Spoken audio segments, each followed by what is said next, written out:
లోక్సభ ఎన్నికల శంఖారావానికి సన్నద్దమవుతున్న తెలంగాణ కాంగ్రెస్ 100 రోజుల పాలనను అస్త్రంగా ఉపయోగించుకోనుంది.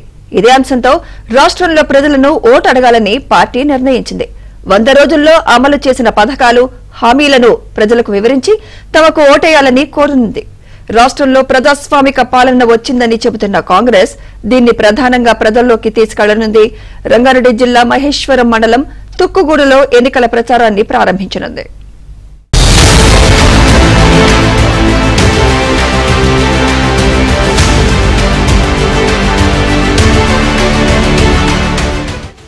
లోక్సభ ఎన్నికల శంఖారావానికి కాంగ్రెస్ సర్కార్ రెడీ అవుతోంది. ఇందులో భాగంగా 100 రోజుల పాలనను అస్త్రంగా ఉపయోగించుకోనుంది.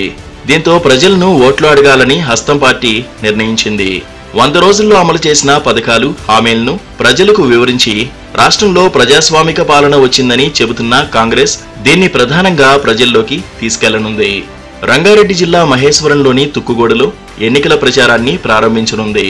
ఏప్రిల్ మొదటి వారంలో భారీ బహిరంగ సభను నిర్వహించనుంది.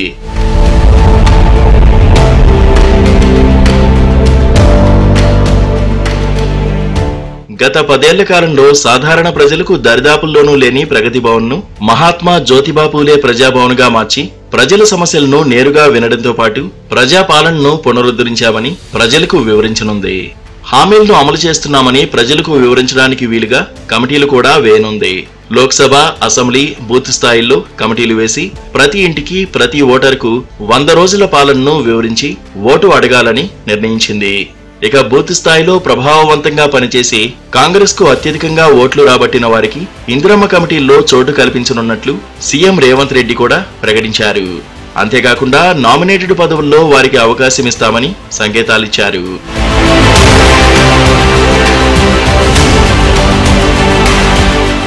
ఇక పార్లమెంట్ ఎన్నికల నేపథ్యంలో చేపట్టిన పలు సర్వేల ఫలితాలు కూడా కాంగ్రెస్ కు అనుకూలతలు ఉన్నట్లు స్పష్టం చేశాయి. ఏ సర్వేలు చూసినా రాష్ట్రంలో కాంగ్రెస్ కు 10 నుంచి 14 ఎంపీ స్థానాలు వస్తాయని చెబుతున్నాయి. సీఎం రేవంత్ రెడ్డితో పాటు మంత్రులు కూడా 14 స్థానాలకు తగ్గకుండా దక్కించుకుంటామని ధీమాతో ఉన్నారు. ప్రస్తుతం బీఆర్ఎస్ కూడా బలహీనపడడంతో ఆశించిన స్థాయిలోనే పార్లమెంటు స్థానాలపై కాంగ్రెస్ ఆశలు పెట్టుకుంది. ఇక ఉచితంగా మహిళలకు బస్సు ప్రయాణం, రాజీవ్ ఆరోగ్యశ్రీ కింద వైద్యం చేయించుకునే పరిమితి పెంచడం, 200 యూనిట్ల దాకా ఉచిత విద్యుత్, 500 రూపాయలకే గ్యాస్ సిలిండర్ అందించడంతో పాటు త్వరలోనే ప్రతి నియోజకవర్గానికి 3500 దాకా ఇందిరమ్మ ఇళ్లను పేద వర్గాలకు ఇవ్వనున్నట్లు ప్రభుత్వం ప్రకటించింది. అలాగే ప్రభుత్వ ఉద్యోగ, ఉపాధ్యాయులకు 1వ తేదీన వేతనాలు ఇవ్వాలని నిర్ణయించడం, ధరణి కారణంగా ఉత్పన్నమైన భూ సమస్యలను క్రమంగా పరిష్కరించడం, గ్రూప్ 1 పోస్టులను పెంచడం, మెగా డిఎస్సిని ప్రకటించడం, 30,000 మందికి పైగా నిరుద్యోగులకు ఉద్యోగాల కల్పన లాంటి అంశాలు తమకు అనుకూలతను పెంచుతాయని కాంగ్రెస్ నమ్మకంతో ఉంది.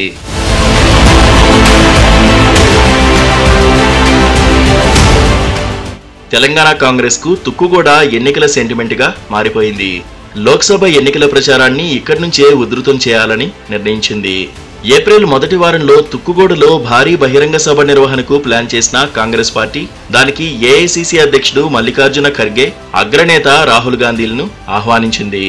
పాంచన్యాయి పేరిట పార్టీ మేనిఫెస్టోను తెలుగులో ఈ సభలో విడుదల చేయనున్నారు. తుక్కుగూడ సభకు హాజరయ్యేందుకు రాహుల్ గాంధీ, ఖర్గేలు సూత్రప్రాయంగా అంగీకారం తెలిపారని, వారు ఇచ్చే తేదీలను బట్టి సభకు ఏర్పాట్లు జరుగుతాయని పార్టీ వర్గాలు తెలిపాయి. రాహుల్ గాంధీ దేశవ్యాప్తంగా ఎన్నికల ప్రచారం నిర్వహించాల్సి ఉన్న నేపథ్యంలో ఆయన సమయాన్ని బట్టి ఏప్రిల్ 2వ వారంలో సభ నిర్వహించే అవకాశం ఉందని వెల్లడించారు. కాంగ్రెస్ గత అసెంబ్లీ ఎన్నికల ప్రచారం తుక్కుగూడ సభ నుంచే ఉధృతం చేసింది.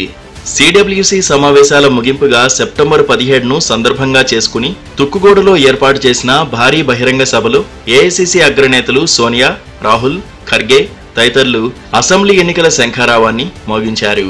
ఆ సభలో అగ్రనేతలు ప్రకటించిన 6 గ్యారంటీలు, సభ విజయవంతం తదితర అంశాలు అసెంబ్లీ ఎన్నికల్లో కాంగ్రెస్ విజయం సాధించడానికి బాటలు వేశాయి.